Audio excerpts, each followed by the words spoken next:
Olá, está começando o programa Nossos Pesquisadores. E o assunto de hoje é com o professor e pesquisador Marcelo Becker, que vai nos mostrar um pouco mais sobre o seu trabalho, que está virando uma paixão nacional, que são os drones, equipamentos tanto para entretenimento quanto para pesquisa. Professor, qual que é a sua função aqui, além de orientar os alunos que estão trabalhando nessa área?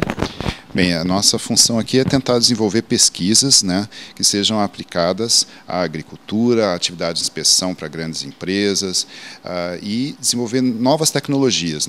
E a ideia é justamente a gente poder repassar isso depois para empresas nacionais e ter esse retorno para a sociedade que investe nos nossos projetos. O drone, ele explodiu. Acho que antigamente todo mundo brincava com os carrinhos de controle remoto. E de onde surgiu essa ideia do uso desse equipamento para a área de pesquisa? Eu acho que vem justamente da versatilidade do drone. Ele pesa pouco, dependendo do modelo, ele pode ter um custo reduzido ou um custo maior, dependendo daquilo que você está embarcando nele, mas é algo muito versátil que você consegue rapidamente chegar a locais difíceis para um ser humano chegar. Então, essa versatilidade, eu acho que é um papel fundamental dele. E é nisso que está atraindo, esse aspecto está atraindo muito o uso dele em novas aplicações. E o que a gente sempre vê na internet, nos jornais, é essa questão da altura, da função dele de atrapalhar a aeronave, a questão de ver casas, ver pessoas. Como que vocês conseguem fazer esse trabalho sem estar interferindo no dia a dia? Aqui na USP, a gente faz tudo com condições controladas.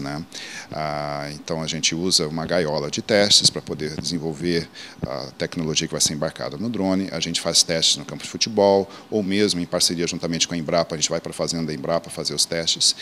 Já fora do âmbito da universidade, o usuário é o responsável. A ANAC, a Agência Nacional de Aviação Civil, ela está fechando a regulamentação agora do emprego de drones, então vai ser diferente, um drone para entretenimento e um drone, por exemplo, para atividades comerciais, ele poder tirar fotos, por exemplo, de uma lagoa, procurar poluição, alguma coisa desse tipo. Então, ela está terminando a regulamentação e isso daí é necessário justamente para evitar esses abusos. Então, por exemplo, hoje não deveria ser empregado um drone para filmagem, por exemplo, de casamentos, para filmagem de eventos, sem que as pessoas sejam avisadas e notificadas que pode acontecer algum acidente, porque realmente é uma aeronave, ela pode pesar aí 4 quilos, 3 quilos, atinge altas velocidades, em caso de um acidente pode machucar uma pessoa. Então é necessário realmente essa regulamentação para colocar um pouco de ordem nisso. Atualmente nós estamos assim numa situação bem difícil, porque está todo mundo usando para tudo que quer, estão filmando casas sem avisar para a pessoa que ela vai estar sendo filmada, então isso daí compromete mesmo a segurança das pessoas. E a questão dos drones aqui, você disse que vocês têm parceria com a Embrapa e são vários tamanhos, vários jeitos, tem vários objetivos. Qual que é a diferença, então, do uso que poderia ser dado ao drone relacionado à agricultura, por exemplo? Então, eu vou pegar como exemplo o que a gente tem aqui. Esse daqui foi uma das nossas primeiras aeronaves, uma aeronave comercial. A gente comprou de um fabricante europeu, um fabricante alemão, e a gente utiliza esse drone, mas é para desenvolver os algoritmos que vão ser embarcados nos outros drones. Então, é uma aeronave que a gente vai empregar dentro de uma gaiola, num ambiente controlado, e mesmo fora a gente pode utilizá-lo, mas o tempo de vida da bateria, a autonomia da bateria é muito curto. Então, se dentro de um laboratório a bateria pode durar 20 minutos, lá fora 10 minutos no máximo. Então, não é um drone que vai executar uma missão, por exemplo, para a agricultura. Certo? Ele não teria essa capacidade de autonomia, levando em consideração as grandes dimensões das nossas fazendas aqui no Brasil. Tá certo? Então, para alguma coisa desse tipo, a gente está desenvolvendo outros drones. Certo? Então, esse daqui já é um protótipo que foi desenvolvido aqui no laboratório. Foi todo feito uma parte de modelagem, ensaio em túnel de vento, caracterização. E aí a gente está embarcando os algoritmos que tinham sido testados inicialmente no primeiro drone aqui, para poder utilizá-lo, né, numa aplicação mais real para campo. E a gente ainda deve evoluir para drones de porte maior, drones mistos, né, em que a gente possa estar otimizando essa questão da bateria, que esse daí que é o nosso grande problema. A autonomia é limitada, cada quilo de bateria que você coloca no drone, você diminui também o tempo de autonomia dele, né, a capacidade dele, e você altera completamente o comportamento do drone.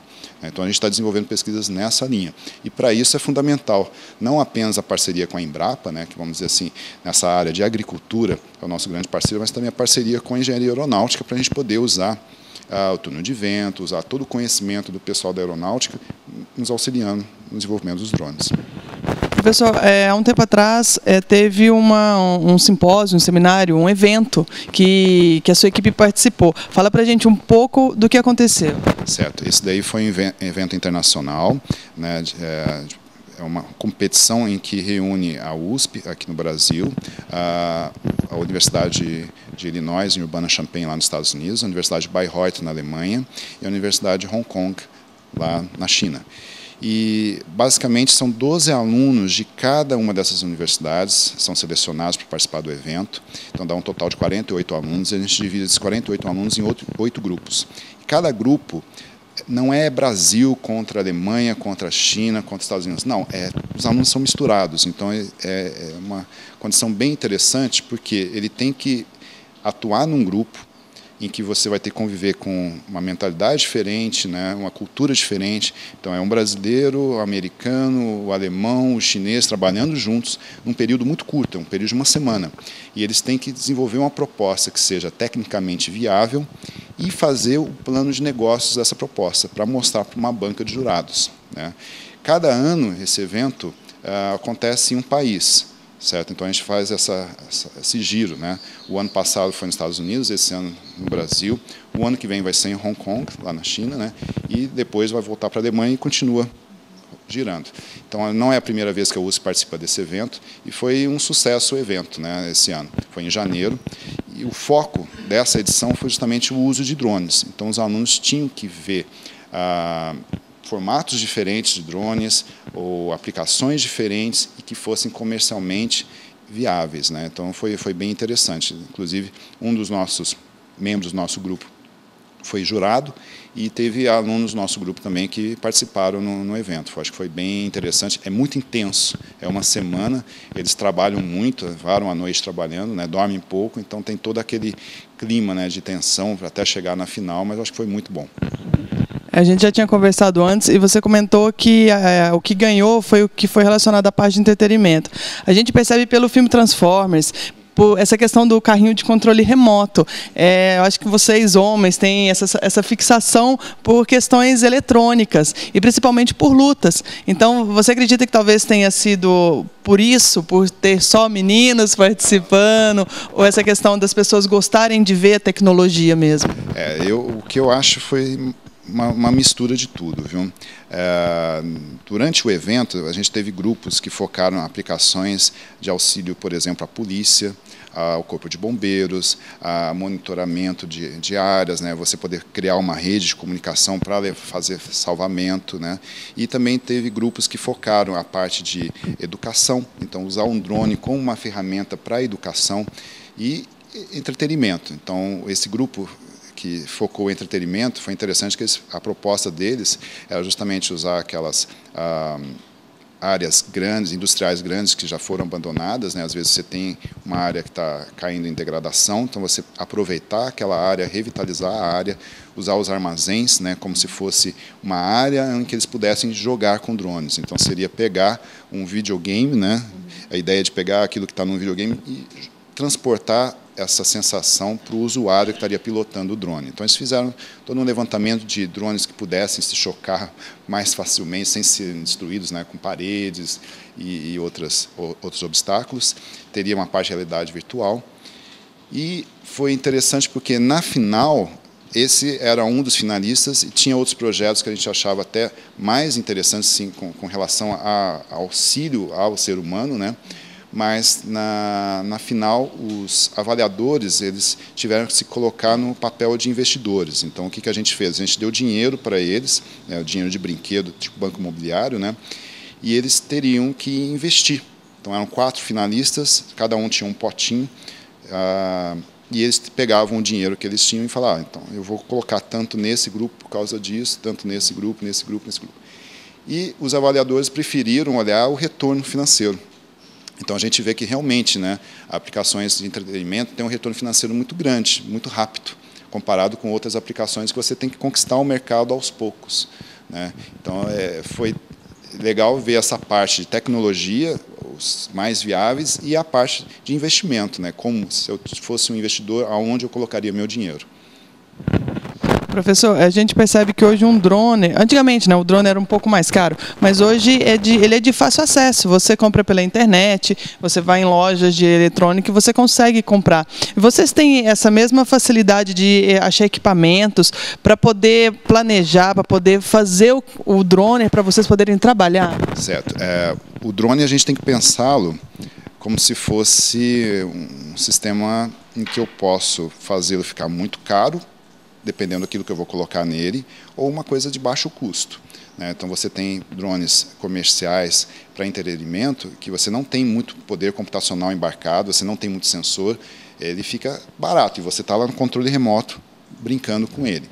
Aí você pode ir para outros drones com aplicação mais focada, por exemplo, na parte de agricultura, que você vai ter que colocar sensores mais caros, certo? E tem que ter uma autonomia maior, ou seja, tem que ter uma eletrônica mais rebuscada, aí o preço realmente vai ser bem diferenciado.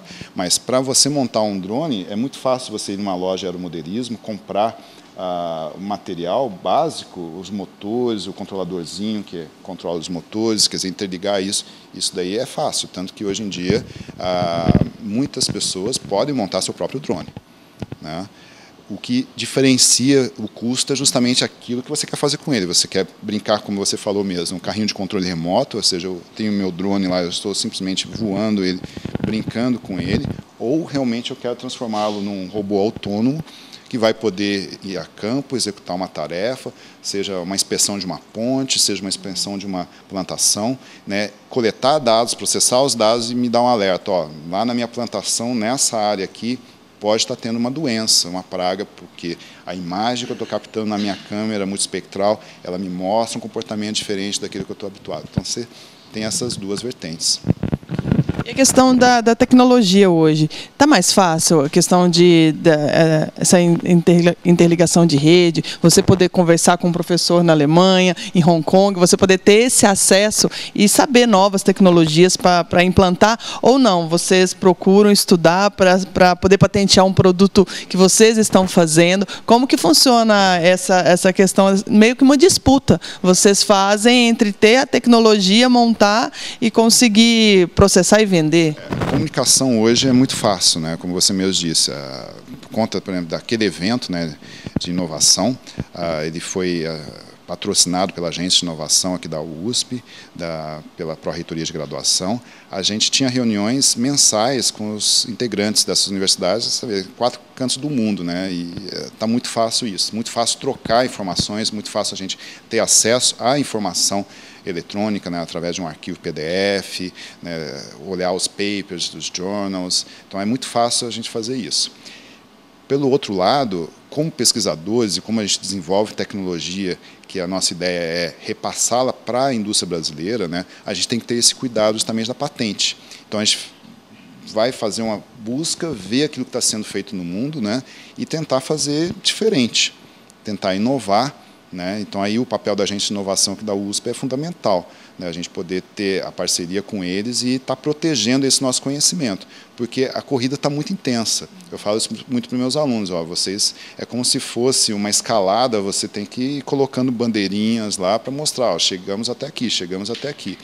E o nosso jeito na universidade de fazer isso é através de publicação dos papers, né, seja em congressos, seja em revistas, né, para estar disseminando a ideia, sim, mas mostrando aquilo que a gente fez, para poder proteger o nosso conhecimento e ser valorizado também lá fora.